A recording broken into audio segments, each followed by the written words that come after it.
and students are free to leave if you choose to do so, but we are recording this session on engineering careers. Now, let's move on to the next slide. We'd like to introduce our guest first. May will start us out today. You'll get a chance to meet him. We'll start with his slide, and he'll tell you about his track in civil engineering, followed by Russell, who's in construction engineering, and then Alex and Oliver, who both come to us from mechanical engineering. And these guys have some wonderful experiences, and I don't think they'll mind sharing that experience with you. So let's move on to Keme's slide. And Keme, I want you to introduce yourself and, you know, go ahead and tell us your story. Okay, yeah, hello. My name's Kemai Etta. There might be like some background noise because I'm in a large area right now. But yeah, I'm in civil engineering and my minor is sustainable engineering. And so the reason why I chose that was just because of all the different problems I can solve and like how it's applicable to many industries. And then the large scale problems I can solve regarding like climate change and natural resources. Experiences that I've had include, yeah, yeah, because I'm in a public area, so like I don't know, like because I can't really take the mask off. So Yeah, that's no problem. Go ahead. but yeah, I'll just respond to one of the comments. And then so basically, yeah, I've worked at Gilbane Building Company. That was a construction management internship.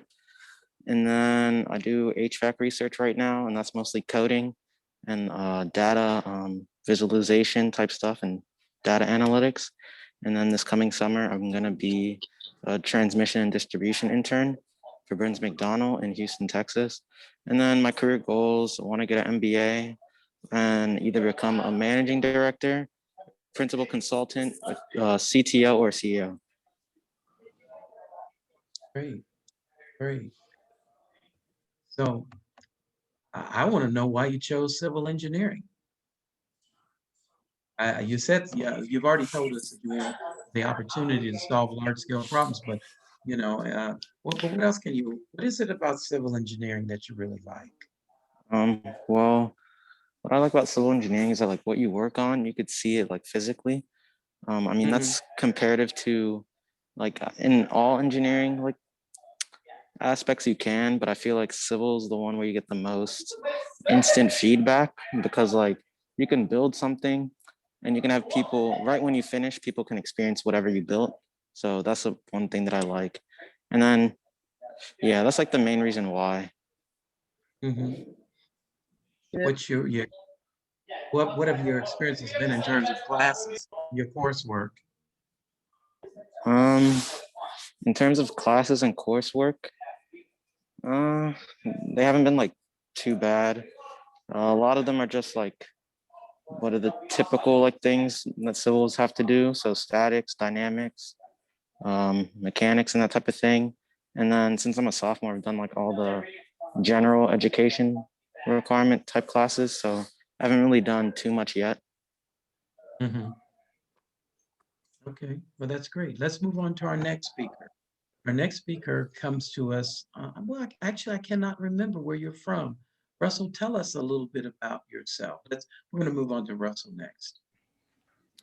Hi everyone, I'm Russell Llewellyn. I'm from Austin, Texas, so far, far south from here. Um, and I'm a senior in construction engineering and management, so very similar to civil engineering. Um, uh, to go off of kind of what Kime said, I chose CEM mostly because when I first started, I really like when I went to get into engineering, I liked the tangible idea of buildings. One of the big things that is a lot different with other majors or other engineering disciplines is you kind of do smaller things that aren't necessarily seen or they change a lot, but buildings kind of stay there for forever. And so your impact kind of goes on for quite some time. And so I thought that was really cool. Um, Other than that, it's very strategic in terms of how things get built, how the money gets spent to build things, and things like that, and where those, what will be built next to solve the next problem. But also, we have 100% job placement rate in my program. So that's kind of a big deal. Obviously, you know, you want to have a job after you Nice. pay for Purdue, or pay for any education at that matter. So that's nice. And then it's also a smaller program, so it's a little bit more what's the word? Like you get to know people better, and like there's a lot more connections that are made. Like even though it's a smaller network, the network is a little bit stronger. So I thought that was really unique. So far for my internships, I worked for DPR Construction after my freshman year. That was back at home in Austin. I was working on a Charles Schwab corporate headquarters. That was a really cool project. Right after that, the next spring, I went to Southwest Airlines. So that's like my picture was from Southwest. That was like a really cool experience that I got to have. It was a spring internship. So if people have like questions about leaving, um, leaving Purdue for a semester and going away, I did that. So that was really cool. And it wasn't a co-op, it was specifically an internship. So um, it was like a one-time thing versus co-ops are more repetitive. Then right after that, in the summer of 19, I worked for Walsh Construction. So I actually got to do a housing project here at Purdue. And then I was supposed to work for Meyer last summer in supply chain, and I actually got canceled because of COVID. So that was Right. fun. I spent my summer in Atlanta just hanging out with my aunt and my cousin. So that was really cool. That was really a cool break because I had done a lot of internships and stuff. And then full time this upcoming summer or fall after I graduate, I'll be going to McKinsey and Company. So I'll be in management consulting as a business analyst. So it's a little bit of a switch. Um, I really started to like consulting as I got closer to graduation. I thought it was really cool how I could apply a lot of my engineering skills to consulting. That was a really cool opportunity that presented itself for me. McKinsey is like one of the most prestigious consulting firms in the world. So I thought that was really unique that I would get to have that experience. So I was like, might as well take it if I have it in front of me. So that's what I'm doing. And then my career goals, probably the next 2 or 3 years, since our education is paid for at McKinsey, I'll probably go and get my MBA. I want to get a joint MBA and JD, a law degree. And then after that, once I transition back to McKinsey, because we have to come back after they pay for our school, I want to go more into strategy and innovation, and then real estate. Hmm. And then Great. I see somebody ask me a question in the chat about concentration in construction engineering. So construction engineering so civil versus construction they're two different majors. So civil has concentrations, but construction is its own major. So in construction engineering, we specifically focus on the construction aspect of it, and then also the management side of it. So for those who are interested in more construction-esque routes of things and not necessarily design, construction is typically the better major to pick. Excuse me, civil does have a construction concentration. So like construction concentration and civil, we take pretty much the same classes. So all of my major classes for the most part are in the civil engineering department, and then the management courses. So like that other part so like they like to say our degrees like 80% engineering and 20% management. So like when we take like accounting and finance and like we take like a law class and stuff like that, a lot of those classes are CEM based classes. So it's a little bit different. So civil can take those classes if they want to, but those are required for us.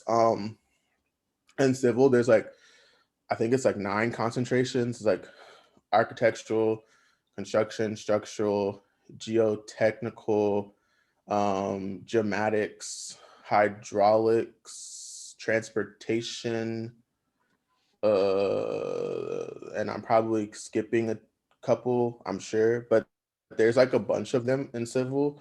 And with civil, they have a more bones degree plan. So the big thing about civil is that they have like pretty much their basics. So where Kim is at right now, he's taking like all the classes that are required essentially for civil. And like after this next year, he will get to take like kind of whatever classes he wants to take with provisions. Um, so they provide the guardrails for you.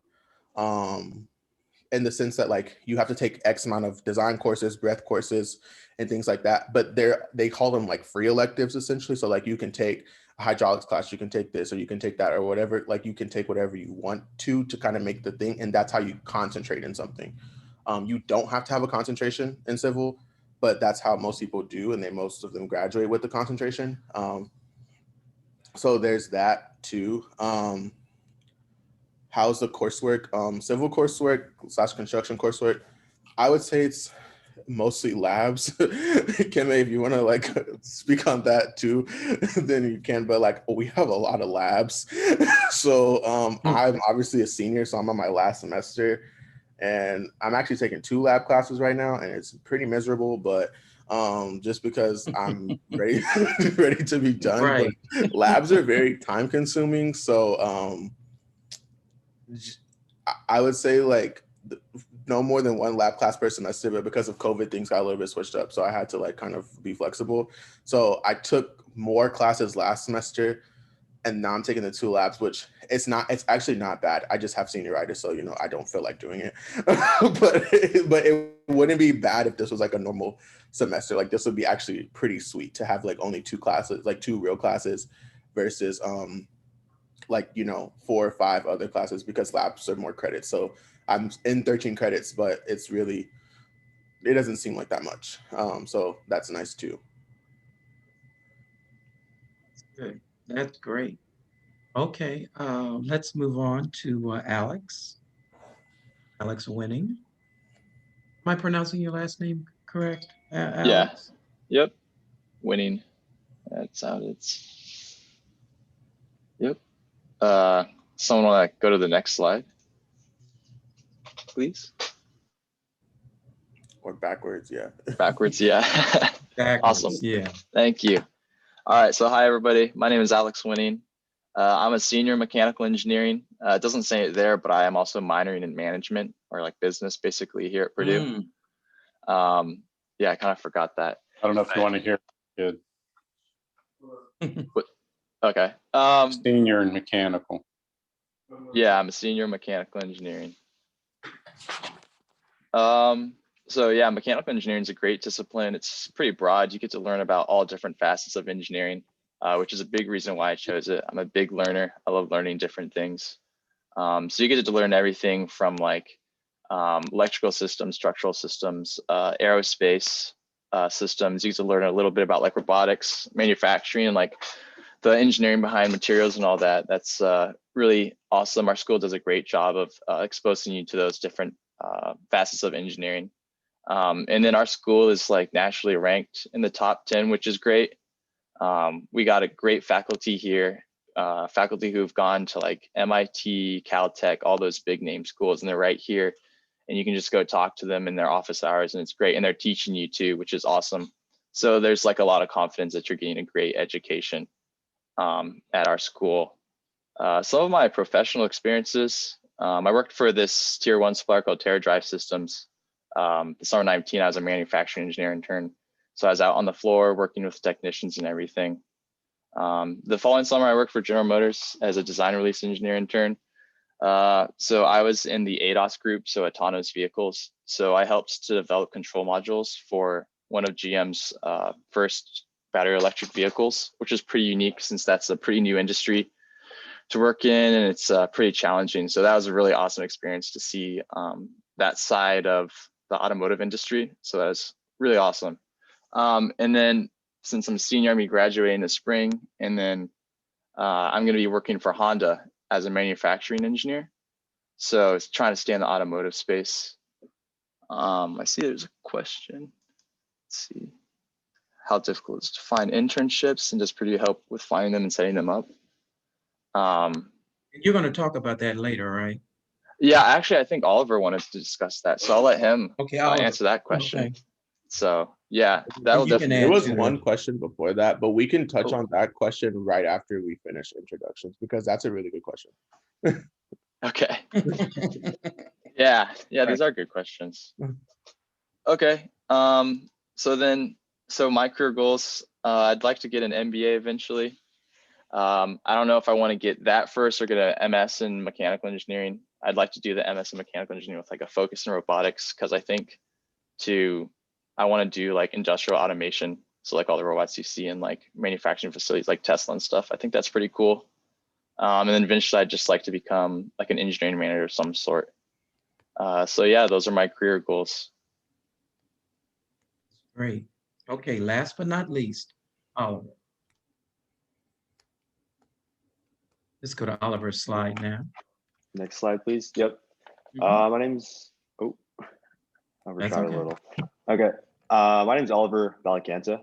I'm from Pleasanton, California. It's a small suburb, about 45 minutes from San Francisco.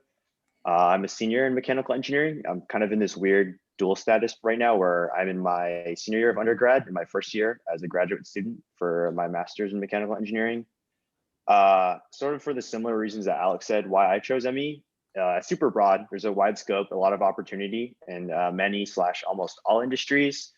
You'll see MEs anywhere from the automotive, aerospace to consumer electronics, and just consumer products. Even in the tech industry, where you have mostly computer science majors, you'll still have MEs doing work on thermal analysis or other power systems. Also, I just like the creative focus on design and simulation that ME offers. I love design, and I love how creative you are able to be with it. Of course, there's stuff like government regulations and other company regulations they'll put on you, but you still have a lot of creativity to go with when you're coming up with the design for a solution. I don't have as many different professional experiences. I've been with the same company for almost as long as I've been in college. I've been an engine design and simulation intern for Honda Racing for about 2 years now. I've done 5 rotations with them, so 2 full-time summers as an intern, and then I've been working remotely for them during the school year. And then I did 1 semester part-time in Indy. They have a satellite office for Honda Racing in Indianapolis. And the main components we work on is the engine for the IndyCar cars. So if any of you are familiar with IndyCar, I work with that. It's a really cool company. You really get to push the limits of internal combustion engine design as long as you're staying within the regulations that the IndyCar League puts on you. But yeah, just trying our best and to push as much power as we can get out of those engines. It's really cool. Probably not the best thing, but we don't have to worry about things like emissions for consumer vehicles because it's for racing. And then also I was an undergraduate research assistant in ME my sophomore year, looking at combustion and laser diagnostics. And some of my career goals are an MSME, which I'll graduate within at the end of 2022. I want to be a design lead, just have the most freedom and creative freedom as possible, being the one to call the shots when it calls to design. And also I want to explore more into the space industry, aerospace industry, specifically working on propulsion systems, where a lot of my combustion research and combustion work from Honda will hopefully carry over. But that's some of the things I want to do in the future. Oh, that's great. That's great. Well, let's move on to there was a question in the chat, which I thought was a great question that I appreciate Russell drawing our attention to it. It says, how did you decide to major in your specific engineering major? I mean, there are so many choices. Does Purdue help you differentiate from different types of engineering? And that's a great question. So I'll let you guys take a stab at that. Yeah, I can start. So the funny thing is, like, so a lot of you are probably in here because you have an idea of what you want to major in. And that's probably may change. It's a little bit different. Obviously, like normally with normal preview, we do this all together. But so yeah, I'm sure you have some generic idea of what you want to major in, but I would just say, like, so for Purdue, we have first year engineering. So I don't know if you like, I'm pretty sure like this is all accepted students. So like you have the acceptance, and so you've been accepted to first year engineering.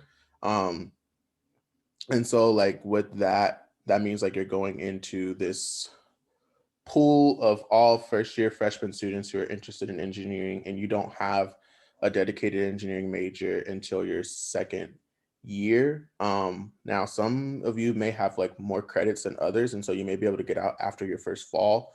So that's also an option too, depending on like how you are. You don't have to T2M after the first year. Some students, like if you don't necessarily pass a course or something like that and you haven't met the requirements to get out, you can stay another semester or sometimes another year. I think some students stay.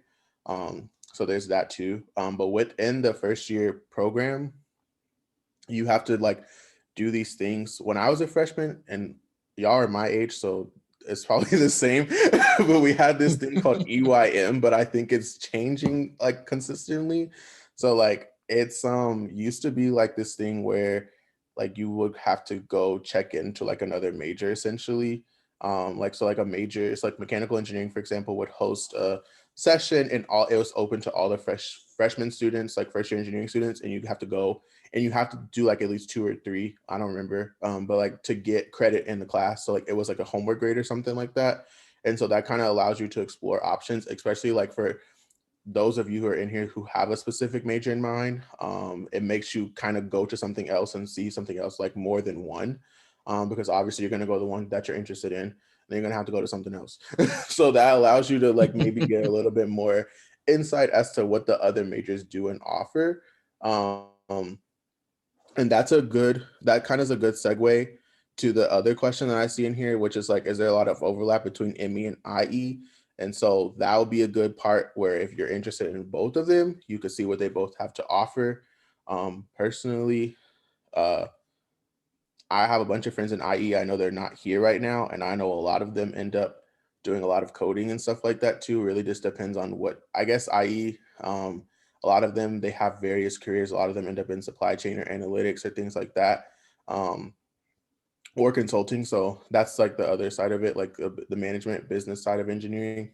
That's where IE ends up. So it really depends on how technical you want to get. I feel like mechanical, a lot of y'all end up in technical roles. Y'all can say like y'all can take over that part, but for the person who asks about IE, that's more of what IE does. And then ME, if y'all wanted to say something about Yeah. maybe where there's some connection. I know we have to take other classes and other majors, so there's some overlap too. Yeah, I can speak first to at least the coding portion of that question. So we definitely, you have the opportunity to take programming classes. So for example, like my freshman year, I had an open like science credit that I had to fulfill to like pass FYE. So like I took CS 159, which is an intro programming class that you learn about like in C, program in C. But then like there's other courses your freshman year that you're required to take, engineering 132, where you learn to program in something called MATLAB, which is like an engineering programming analytical tool that you'll use a lot in ME. You use that a lot to analyze like linkage systems or like solving like systems equations, etc. So you definitely get to learn coding and mechanical, and there's definitely a lot of opportunities to learn coding and mechanical. You know, it's like pretty broad and everything. So you can like take courses relating to more coding if that's like something that you want to pursue. So you definitely have that ability within mechanical engineering. And I think like, especially within the coursework, you're kind of just going to be exposed to coding as well, just in general, even if you don't want to pursue that. So that's like a really great thing about the major. Oliver, you have something to add? No, just pretty much what you said, Alex. You're going to be exposed to coding even if you're not taking a coding class. It's going to happen eventually, whether it's MATLAB, Python, or C. You're going to be exposed to coding no matter which route you take.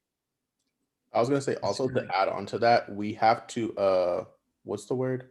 What do they call them? Tech electives. So like Yeah. I think all the majors, I'm pretty sure at Purdue in engineering have to take tech electives as undergrad. And so I don't know how it works for ME, but at least for construction and civil, I know we have to take a 300 level or higher in any other engineering major, right? So you can take it in your own home major if you want to, but that also gives you the opportunity. So we have to take 3 to graduate. So like if you want to take a class in IE or you want to take a class in ECE or something like that, you can do that and kind of go explore a little bit more with your major. So that's another good option to take if you do have some like other interests. Like I know one big class that a lot of people take is like IE 343, which is like engineering economics. And that's like so that's an IE class a lot of people use to kind of get a little bit more management skills, understand how, we do engineering pricing and design work and stuff like that. So that's a good class. A lot of, like, I know most of my friends, I didn't take it because we didn't need to take it. And I'd take a finance class. I was like, I'm not taking 2 economics class. But a lot of my friends took it because they don't have to take the finance class. We have to take the finance class. I was like, I'm not doing that. So, but yeah, it's an option to do, kind of explore a little bit more too. Yeah, I want to speak to those tech electives. So we have those too in ME. I can't speak for any of you future potential MEs because I think the course route changed, like the requirements changed, so I can't speak fully to it. From my experience, I had to get probably like 3 tech electives or something. Is that right, Oliver? Something like that? Yeah, it's 3 three. tech I think electives? it's 3 or 4. Yeah. Yeah. So, but what I did was, since I like more the business side of engineering, I was able to take classes in Craner, which fulfilled like my minor requirements. So I was able just to like sweep those requirements for the tech electives and get a minor in management. So you can do that too. Like you're not, at least for me, and you probably will be too, you're not restricted to just taking engineering courses for those tech electives. You can take stuff in like the business school, Great. Thank you so much, you guys. So we're going to move a little bit forward. And as we do this, we'd like to make this more personal. Remember, I said that at the beginning. So the very first thing I need you to do, for those of you who have not had an opportunity or maybe have joined us late, go ahead and use the naming convention. If you're a student, put an S and then a hyphen, last name, first name. If you're a parent, put P, last name, then first name. So what we're going to do right now is Russell has something. There's another question before. I didn't want to skip over it about the internships question. I want to. I'm going to deal with. We're Oh, going to deal okay. with. I wanted to make I sure. want to stop and I want us to get to know each other and then move into that. So I want everyone to quickly. We're going to go through and introduce ourselves. So if you would turn your camera on, and we're just going to quickly go through and tell us your name, where you're from, and maybe what you think you're interested in. I mean, a lot of kids think they know what they're going to be in, and then it changes. When you get more information, sometimes it changes. So if you choose not to put your camera on, that's okay too. We just want to go down the line. I'm going to start with John P's iPhone. Could you tell us your name, where you're from, et cetera? Hi, John. Hi there. John's actually my dad. My name is Lucian Pano. I'm from Twinsburg, Ohio. It's about half an hour away Okay. from Cleveland. And I'm looking to get my education in mechanical engineering. Excellent, excellent. Okay, moving on, Andres. So my name is Andres Rosas and I'm from Puerto Rico, and I'm looking into mechanical engineering and biomedical engineering. I'm not sure right now which one I prefer, or I'm gonna get interested into another one, and that's why I'm here. Yeah, well, come sit in this and then come to our biomedical session as well. We're glad to have you. Okay, Monique, could you introduce yourself? Hi, my name is Monique Watson. I'm from Bowie, Maryland, which is right outside of DC, and I'm interested in mechanical engineering and also possibly biomedical engineering. Great. Grace Adiola. Hi, I'm Grace. I'm from Indianapolis, Indiana, and I'm interested in biomedical engineering. Excellent. What high school? Oh, I go to Ben Davis University. Ben Davis University. Glad to have you. Okay, Parker Reyes. Hey there, I don't have a camera on this particular computer. My name's Naomi. Okay. I used to study civil engineering when I was first in college, but interested in coming back and studying industrial engineering instead. Excellent, excellent. Okay, Jacob.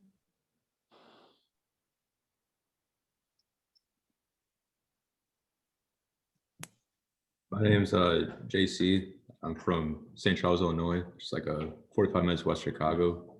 And I've been admitted to mechanical engineering. I'm looking to minor in some sort of business field. Okay, great. And then we have someone named, it looks like LB, is that right? It says LB. We're moving on. I see Elizabeth Saunders. Please introduce yourself to us. Hi, I'm Elizabeth Saunders. I'm sorry, my internet just dropped randomly. I'm not sure what happened. I'm from Danville, Indiana, and I plan on going into the construction management engineering major. Oh, then you're gonna like talking to Russell. Okay. Yeah. Now Alrighty. and later. Well, no, you better catch him before he graduates. So Oh, you guys, yeah. one thing we might want to do is you guys could put your our speakers today, and Kame had another appointment, so I think he's already gone. But speakers, go ahead and put your email address if you're comfortable putting your name and email address. And if students have questions, even after this session, you'd be a contact that we can reach out to. Okay, we've got Evan R. Hello, I don't have a camera, but I am Evan That's no Rafal. problem.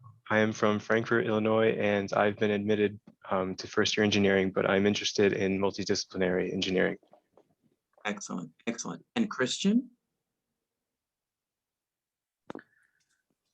Hi, I'm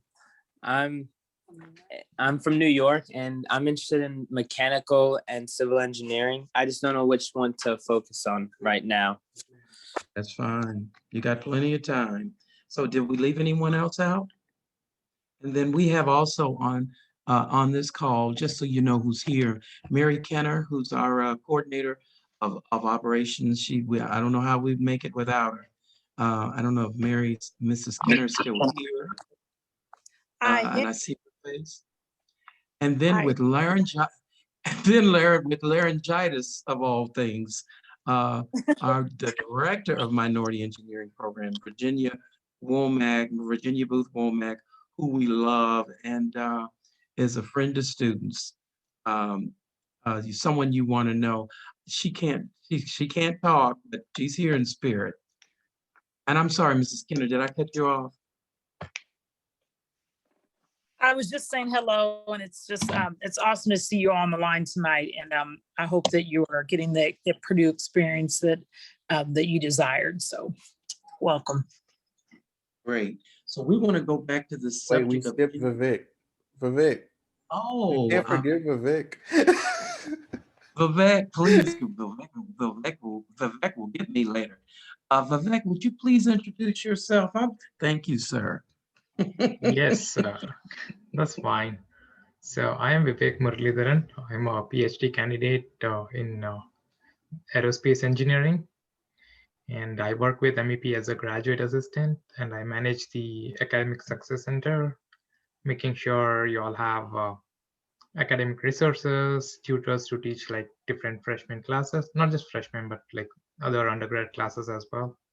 So if you have any, like, if you require any help with your academics, I'm the person to be in contact. So yeah, welcome. Excellent. So there's two things that I've seen already that we might want to cover, but let's start with this whole notion of professional development. And I would like to offer this advice to students. Very often students enter thinking more along the lines of I'm just going to get this grade. But if you can begin to develop yourself as a career professional and think of taking your classes to help you reach your goal and learn the material more so as preparing you as a professional, you'll come out a whole lot better. So as we look at landing your first internship, I want you guys to talk about that. You guys make it sound so easy because you've had so many internships and co-ops. But well, first of all, what's the difference between an internship and co-op? That's be my first question. That's a good question. So internship is essentially typically they're in the summertime, but it's usually a one-time event. Anywhere from like 8 to 12 weeks in the summer. So some internships are like really aggressive, like they want you there the next week after school ends, and then you're there like the week before the semester starts. Some are more like, oh, well, we're considerate of like all the other campuses, so you may not start till like, let's say June 1st, and then you'll be gone by like the 1st of August. So like one of those like 8 or 10 week internships. Like I said, and I know there's a couple people who may have joined late, but I did a semester internship, so that's kind of atypical. So I will let Oliver speak to a co-op for the semester, but internship for the semester, the same thing as an internship for the summer, except it's just a little bit longer. So whereas my summer internships were like usually like around 10 weeks or 12 weeks, my semester internship was 15 weeks. So a little bit longer, a little bit more time to get a better experience. So that's a good option for like people who have extra credits, I think. So that's something that you could do as well. So That's great. Okay, co-ops. Isn't someone doing a co-op? I think Oliver said he did, right? Okay. So I've done rotations with my company, but they've all been like part-time internships. I don't really know a lot about co-ops. I can talk about them because I've looked into co-ops, but if anyone's done co-ops, they're probably better off speaking about a co-op than I am.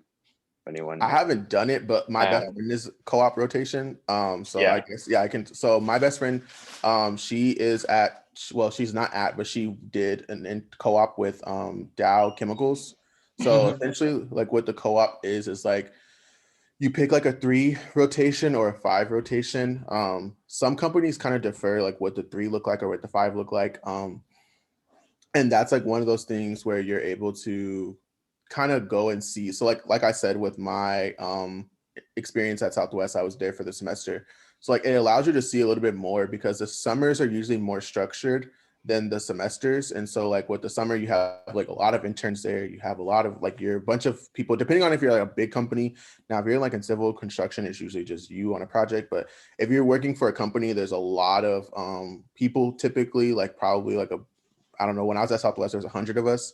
So we have like programs and events and stuff like that, but more so like when you're during the spring or fall, you're more geared towards like actually getting a lot more experience. So a lot of people, they'll do like, if they get a co-op their freshman year, after freshman year is over, they'll work that summer and they'll stay for the fall. Or they'll come back and they'll leave in the spring and then they'll work in the summer.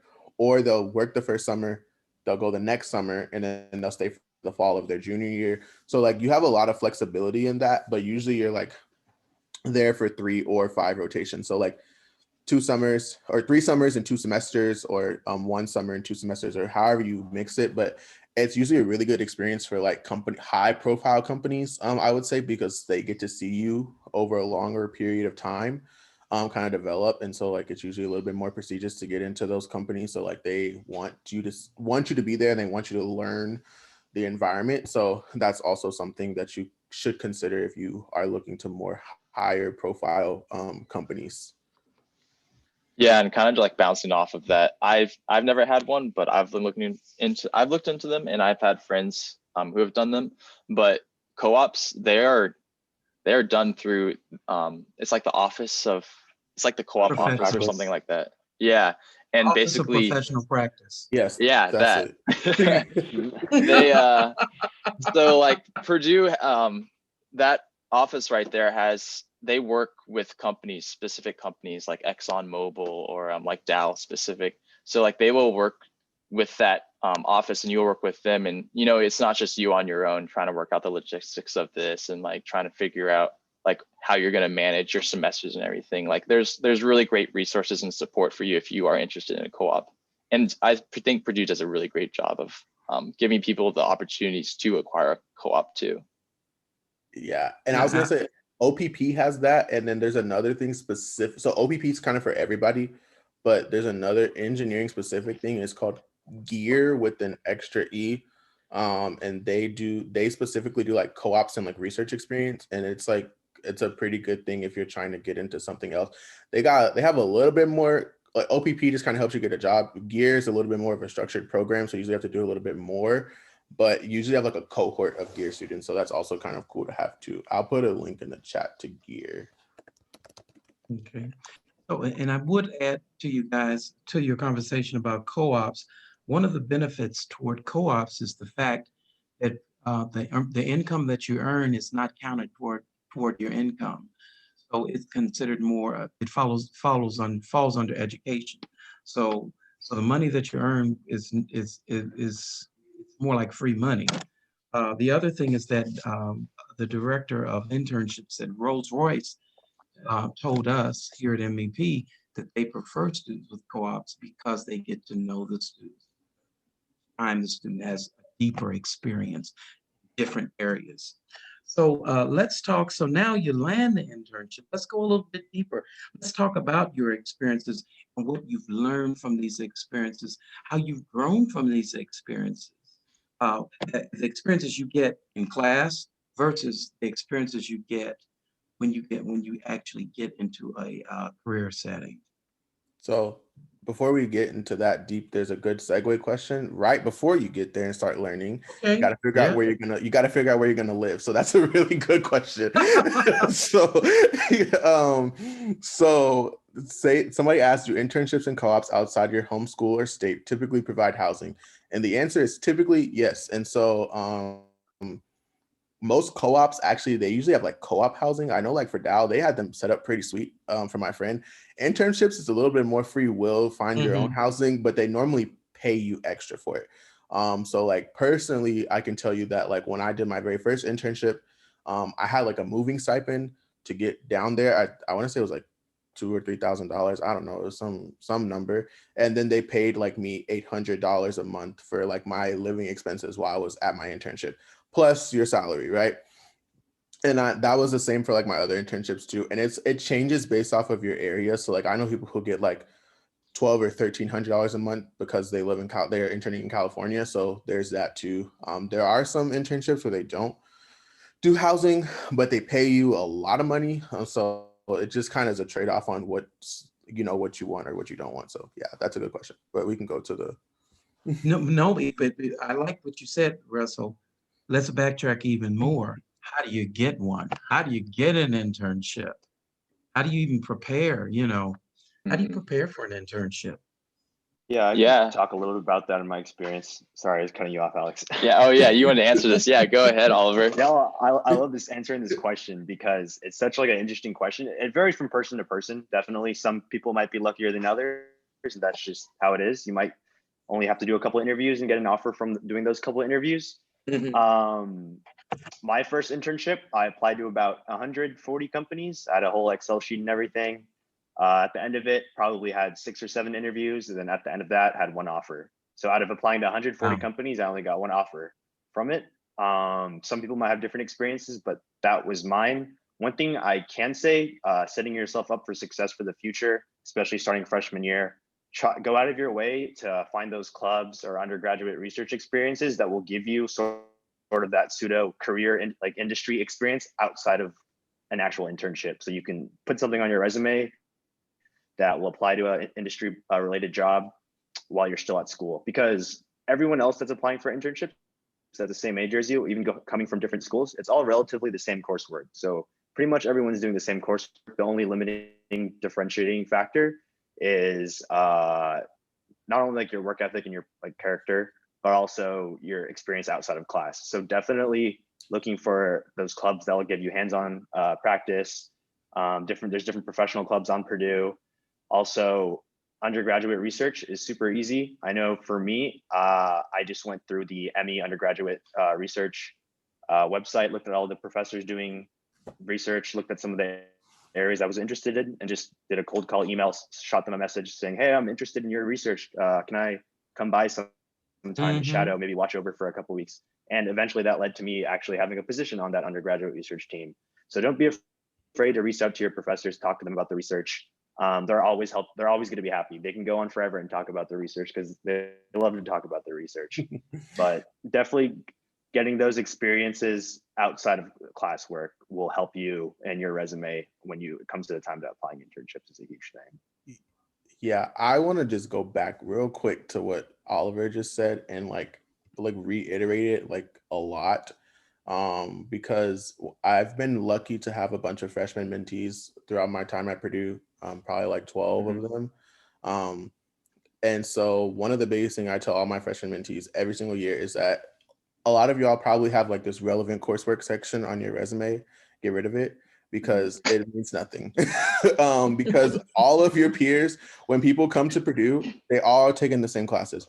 You may have one coding class more on there, or you may have something a little bit extra, but it's a waste of a line or a waste of 2 lines. And so that's like one of those things where when you come to Purdue, it doesn't matter. So like because they're coming specifically So Purdue, we have like IR, so that's another thing like we didn't touch on, but like we have a lot of career fairs and a lot of stuff where companies come straight to Purdue looking specifically for Purdue engineering students, or just Purdue students in general.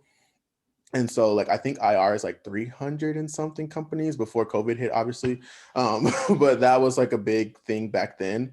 But one of the big, Ms. Booth says, what's IR? IR is Industrial Roundtable. So it's like basically if you've been to Purdue, but if you haven't been to Purdue, there's like an area, I can't remember what it's called. I want to say it's called Memorial Mall, but I always get it wrong. It is. Okay.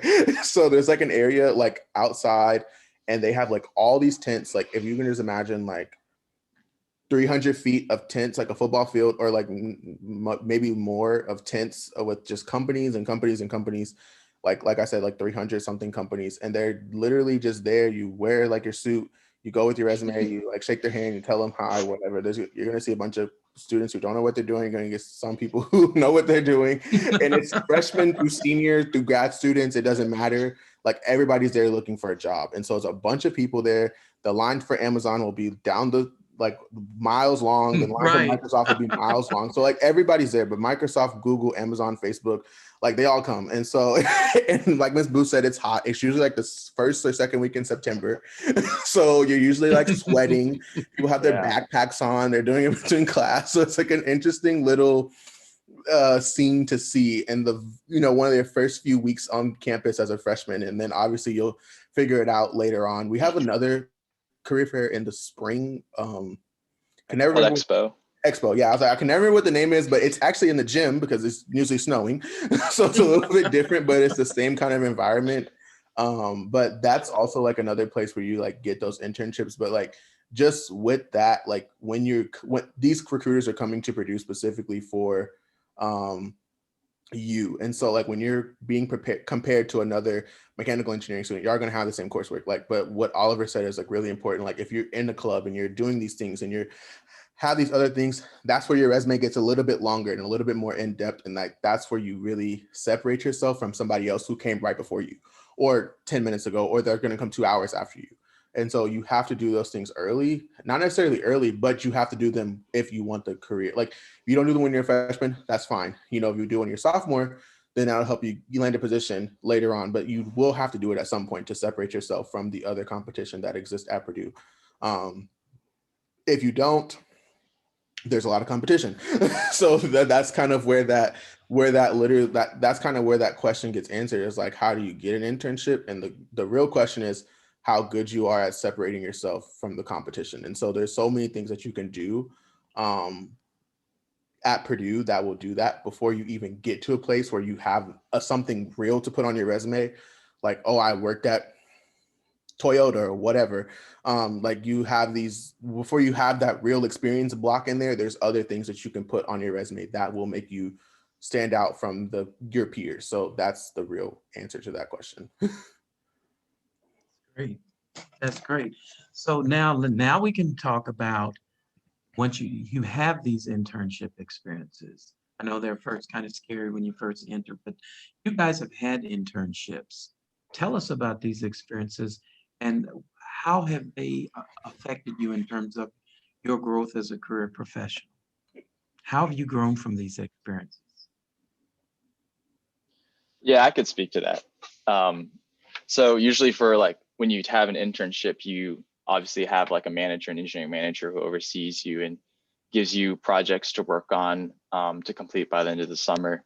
But you're also usually paired up with a mentor who you interface with more than your manager. At least at General Motors, that's how it was. I was paired up with a mentor who helps like guide me through my projects. And they're just kind of someone there to speak with and help you learn how the company works and such, and direct you to the right people who you need to interface with to be able to get your projects done, because you don't know anything like it all. At least for me, I knew nothing going into my internships. I didn't know what I was getting myself into.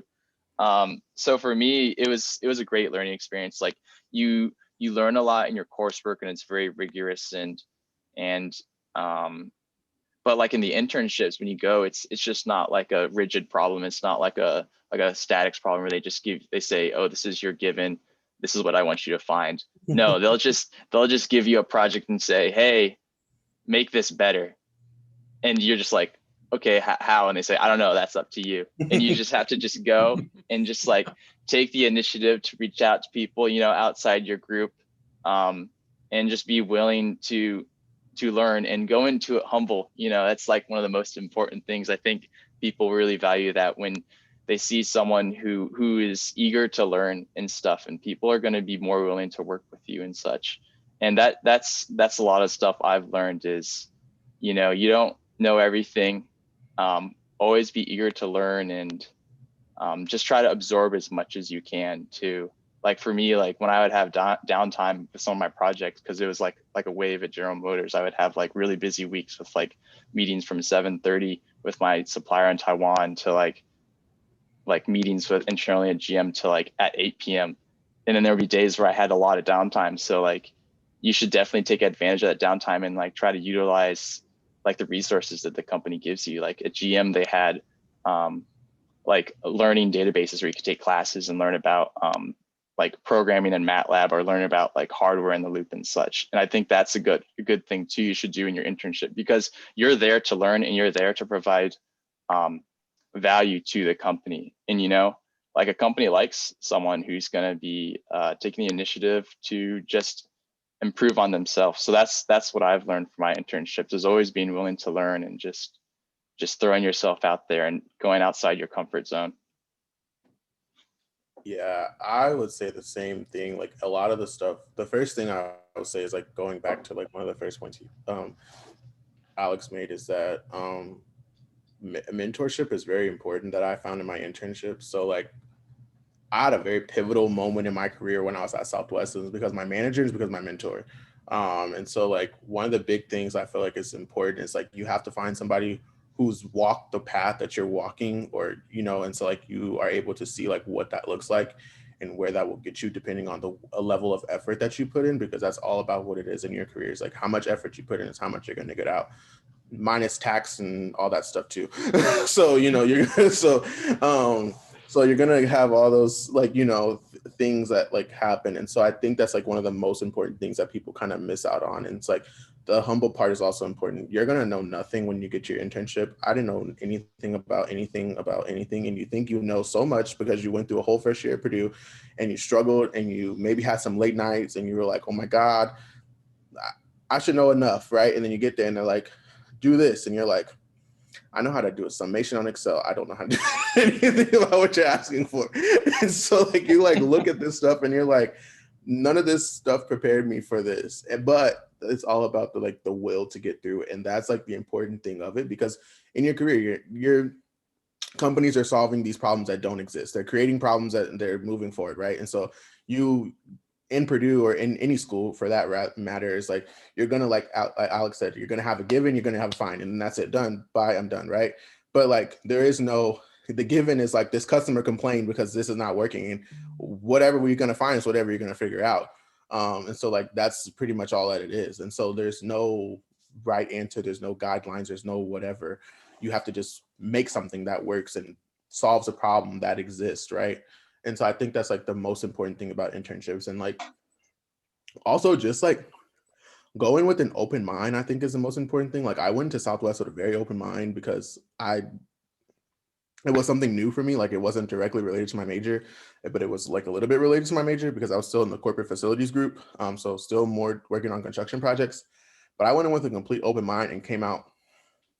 It's like a totally like a different machine. Like I went in like something and I like came out the factory line something different. And it's actually what led me to going into career and management consulting versus going into construction management.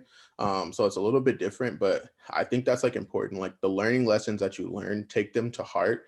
And I think that will make you a better career professional. As in general, like I think one thing that a lot of engineers do is like, my major is mechanical engineering. I work so hard for this and I better get a job in mechanical engineering, or I feel like, you know, I screwed up or whatever, or like I wasted all this time on this degree, then I'm not even using it anymore.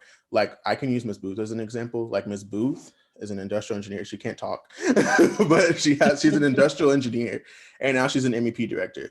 If she said like, oh, I worked so hard and I cried all these days, and Ms. Booth went to Purdue back when times were a little bit tougher than when we have them now. So if she would have said that, then she wouldn't have the career that she has today. So like, just know that you're gaining skills that you're going to be able to use in a different matter or facet that will help people in other ways. Like Ms. Booth is still solving many problems. And that's all engineering is teaching you to do. And so like, she's solving problems, like she's creating these solutions, like this program right here to help solve problems of, getting students into Purdue and things like that. And you may think that's not an engineering problem, but it's way more complex when you think. I think I think that's like an important thing that you have to know going in, is that your major doesn't mean anything. Your major is just teaching you something of how to get somewhere. And so that's the important part. That's deep. That is deep.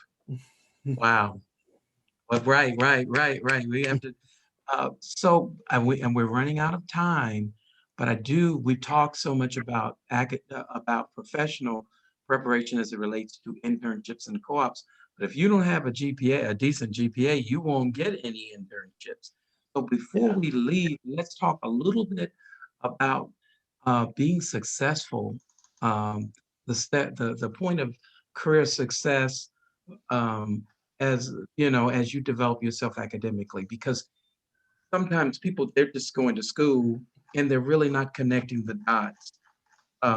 Could you guys speak to that as we close today? I want to talk about that first, and then lastly, or you could gel the two together of how you pick a school. So let's start there with this.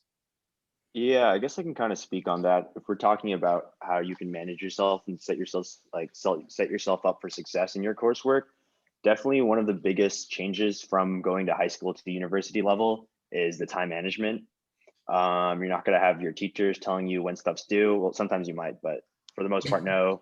You won't have your teachers telling you when to be working on certain projects. You'll just have to know on your own from the syllabus dates and the course dates.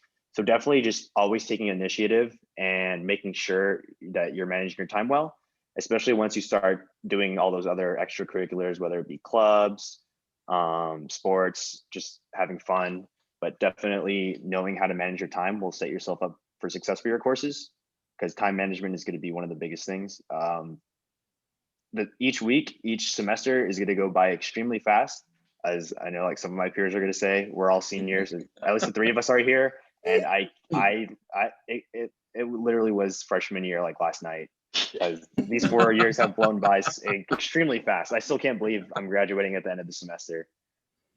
But yeah, time will go by extremely fast. So just staying on top of it, managing your time well, you'll set yourself up for success. And then another thing is just don't be afraid to ask for help. You'll have office hours, you'll have your peers and other friends that are taking those same classes, but everyone's in the same boat. So just, don't be afraid to ask for help or go into those office hours, even though you might have to get up early and walk across the campus in the snow. Just do it. Yeah, just do it. Just do it. That's great. What Oliver said is like really important, and I'll be very brief, but like I struggled a lot my first semester, and so you have to find your pace. Like my GPA was terrible. Like my GPA shouldn't have got me any internship. I don't know how it happened, but but I think that the good point about that is like you can't fear failure. And so like that's one of the big things like that's gonna happen is like a lot of you, if you're getting accepted to Purdue, I'm sure your grades are above, they're great grades. And so you don't experience failure a lot in high school, especially. Purdue is going to teach you something a little bit different. But that's anywhere you go. I mean, you're going to be an engineer. It's not going to be hard. I mean, especially like if you're going into construction engineering, if it was easy, people would die in buildings. And that sounds very harsh, but it's like the truth. Like you have to be very accurate. You have to be very persistent. You have to be well-versed in these topics, and you can't be just kind of skating through to figure out how we're going to build a bridge that you want to drive on. And hopefully nobody dies when it falls down. So that you don't want those kind of engineers, right? So it's going to be a little bit more difficult. So I think that's like the important thing, but you have to be able to pick yourself back up and continue to move forward when that does happen. And so like I've been able to do that multiple times. So that was like that's kind of a theme, like you have to just get up and go. And so like, and you can't harp on that. And I think that's one of the biggest success stories that you'll have. And I feel like you'll be able to talk more to how you overcame that versus like, oh, my GPA is amazing, or it's like whatever. Like if it's a good GPA, 3.0 plus ish is very good at Purdue. Let's just put that out there. So if you have a 3.0, you'll probably get wherever you need to get in terms of internship or career wise once you finish Purdue. So don't be thinking that I have to have a 3.995 to get wherever I need to be. That's not necessarily true. So there's that too, but also like what Oliver said is like time management is going to be key. So he said something that kind of hit me in the chest because he was like, he said, there's going to be nobody, you're going to have to look at the syllabus dates and blah, blah, blah, blah. And sometimes you forget about that. And I'm not going to lie to you, last semester, missed the first homework in one of my classes because teacher didn't say crap about it. And it was on the syllabus and she posted it on Gradescope, didn't know about it. And I was like, oops. So it was just, those points are gone. So it just happens. So, but that's like, it really happens. And so, but you have to kind of figure it out and just go with it. But that is an important, an important thing to deal with. And it just happens. And so like, that is important. You have to find your stuff, you find your groove, you find your rhythm, and then you do what works for you. That's another thing. So like, all this stuff, there's going to be a lot of stuff, but Vic has been like a big help. And like, you know, Vic is like a little silent ninja, but he's the real deal. He's So, the like, real deal. If y'all don't use MEP's resources and things like that, but that's super important. So just, you know, that's, you know, yeah. But also, Mr. Williams, that's another question, but like, how do you pick a school? Yes, that's the One next thing question. I will say about picking a school is it's not as complex as you think it is. If, like I said in the beginning, if you got into Purdue, you're probably going to get into other schools similar to Purdue. Your education is going to be virtually the same. One thing that I would say is like, find something that works for you where your happiness is going to be good. So things that make up your happiness is your social life, the money that you have to spend, and the climate. I'm from Texas. I did not think about the climate before I came to Purdue. That was something that I should have thought about a little bit more.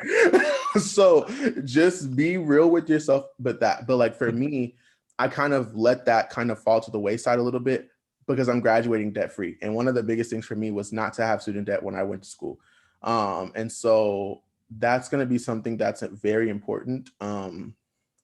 Depending on how much money that you get in scholarships, how much money your parents are going to put forward, how much money you're going to put forward from your internships and co-ops and things like that, to make sure that your education is like financed throughout your 4 or 5 years that you're at Purdue.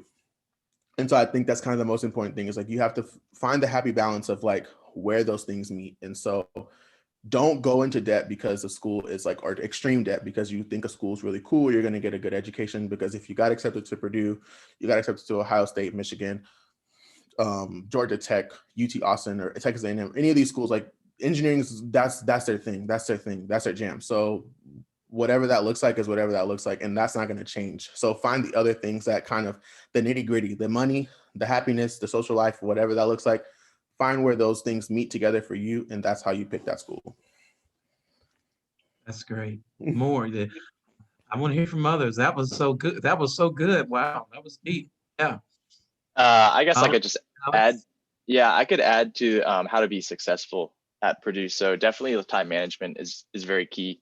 But I think what's really important is networking with your peers. You know, these are your classmates. These are your people you're going to be with for the next 4 years. And for me, it's been really beneficial to like, you know, have those like strong study groups that you can like work on like homeworks or prepare for exams with. And, you know, you're going to learn a lot of stuff from different people because people see problems and approach problems different ways.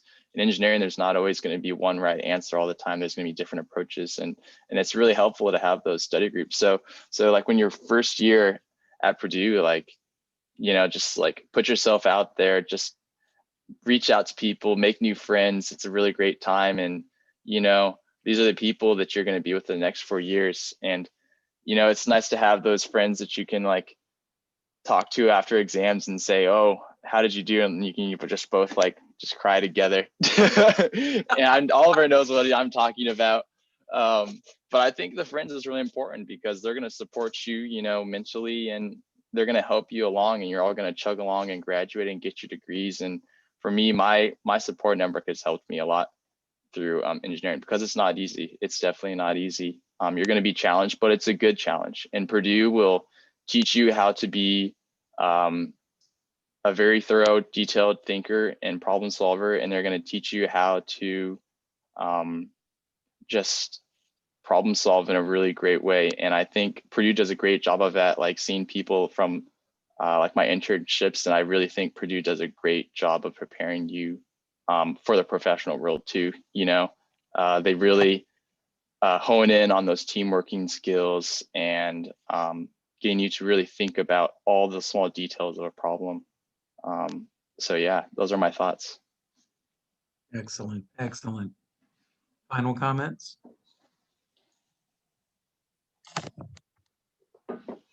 Winding down, are there I any just see that comments? somebody, I answered that question in the chat, but somebody asked like what separates Purdue from other colleges like Oh, that's engineering. And I would just say like, just to kind of sum up what I said, there's a lot of like the nitty gritty for the top engineering schools. It kind of gets down to you have to find what you like the most. So like you can't really compare, I guess, like top engineering schools to top engineering schools. But Purdue, I would say like one big thing with Purdue is like the resources. Obviously, like with career fairs, we have like the, what is it called over there in Young Hall, the little interview place, the thingy. What's Oh, that? you're talking about the Center for Career CCO. Yeah, the Opportunity. CCO. We have Yeah. like the career center. So like you have that like on top of like all the career fairs and all the other stuff that they put on. I mean, MEP is like an amazing resource, and I know other schools have MEPs too, but nobody has a Ms. Booth. So that's one thing. Ms. Booth is only here, and she can only be at one school at a time. So we have that over all the other schools. And then just the engineering, the Purdue engineering name is like huge, obviously. So, you know, that's the thing too. And then there's going to be like Purdue engineering alum, like everywhere you go, like you say you go to Purdue, people think Purdue's Ivy League for some reason. I don't know why, but that I get that a lot. Oh, isn't that Ivy League? And I'm like, no. So Yep. there's that too. Yes. Yes. What sets Purdue apart from your perspective?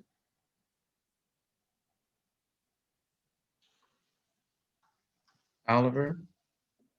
Alex?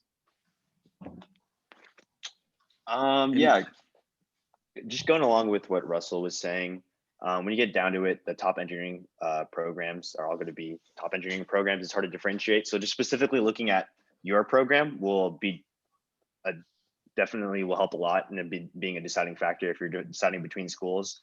I know for me, I was already looking at ME before I came to Purdue because you will be in general FYE for the first year, where everyone is just first year engineering. Then you'll go on to apply to your specific engineering program. But for me, when I was looking at schools, specifically the ME program at Purdue, that really helped me a lot. Also, I know that Purdue has the 5-year program for ME, which is what I'm in right now. And I knew that I wanted to go into my master's. And the fact that I'm able to get that done in only an extra year, right after I graduate with my bachelor's, was a huge decision to why I chose Purdue. Also, they have a bunch of other different master's programs. I know Purdue offers a fully online master's engineering program. And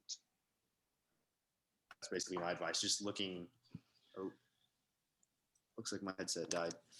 Just looking at the exact program that you have a lot of interest in and just doing a deep dive into that will help you sort of decide if you're deciding between colleges. Great. Any closing comments? We have certainly enjoyed having all of you here tonight. Of course, we have other sessions on Wednesday night. We will have, and you can put that slide up if you like, Vivek. On Wednesday night, the first year engineering process. We have not only staff who will come and talk to you about what is that process, but also we'll have students here who experience the first year engineering process. Because for the very first year, there's a common set of courses that you take, and then you apply to get into your area. So I think it's very interesting discussion. We invite you all to come back, and there's no need, if you haven't signed up, to show up because we already have you listed already. But we want to have as many as possible, and we want to answer all of your questions. I guess I'll go and leave my email address in the chat if you want to stay over and have any questions for our speakers. We want to thank our wonderful speakers. We want to thank our Purdue staff who are here present on this call, including Vivek, Mrs. Kenner, and Mrs. Virginia Womack. And you guys have a great night, and thank you so much for coming. Somebody asked, how do we get the link for the next meeting? It's the same link. It is the same link. It is the same link. Would you like for me to put it in the chat? I'll have to go look for it, but yeah, it's the same link you used tonight. We tried to make this easier for you. We had a good time tonight. Thank you. So stay over if you have other questions. You can talk